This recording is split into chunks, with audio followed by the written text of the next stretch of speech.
નમસ્કાર મિત્રો, પેરના ન્યૂઝમાં આપનું સ્વાગત છે। આજ વડોદરા શહેરમાં પૂરની પરિસ્થિતિ બાદ નગરજનોની હાલત કફોડી।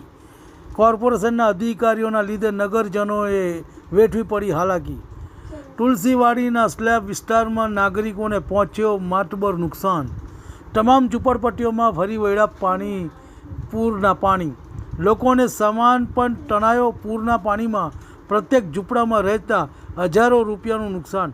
કોર્પોરેશનના અધિકારીઓ દ્વારા કોઈ પણ મદદ નથી મળી તેવું વડોદરાના નાગરિકોનું કહેવું છે। રિપોર્ટ યતીન વાડન। તમને અમારા સમાચાર પસંદ આવ્યા હોય તો લાઇક, શેર, બેલ આઇકોન અને સબસ્ક્રાઈબ કરો।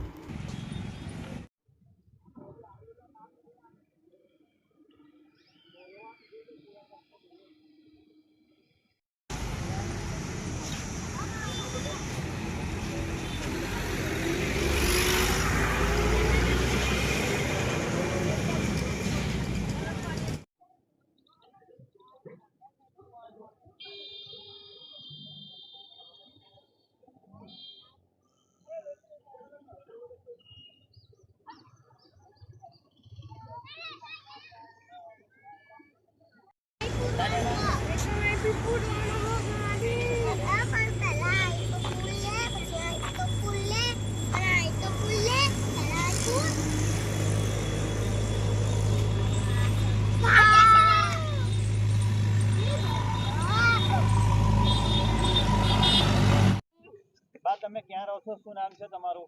મારું નામ ખેમીબેન। ક્યાં રહો છો? અહીંયા ગયા તુલસીવાડી। તુલસીવાડી શું પરિસ્થિતિ? પૂરમાં કેટલું નુકસાન ગયું? મારે તો છોકરોને વહુને નતા ઘેર પાણી બધું આવી ગયું, તો બધો સામાન મારો મેં અંદર તો આટલું પાણી આવ્યું તો મેં કઈ આગળ લેવું સામાન, અને સામાન બી લઈને કઈ આગળ મૂકીએ? બધાના ઘરમાં પાણી આવ્યું હતું।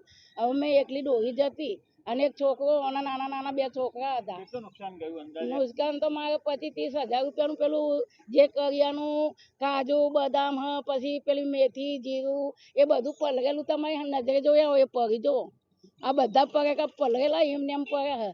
પછી બધું એક ગેસ તનાઈ ગયો, એક કોઠી તનાઈ ગઈ, ગોદરા બોદરા તો બધું ફેંકી દીધું સાહેબ।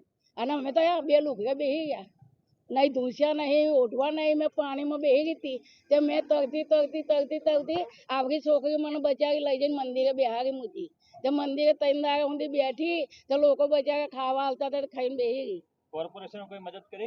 કોઈ ના કરે, ખાલી ખાવા વેચવા આવતા તો થોડું કોઈ પોલીસ વાળા નહીં આવતા જોવા, કોઈ સરકારે જોવા નહીં આવતા। તો આ સરકારને શું કરવાનું? ભાજપના આ વોટ આલી ને અમારી ગરીબનું નુકસાન કરવાનું।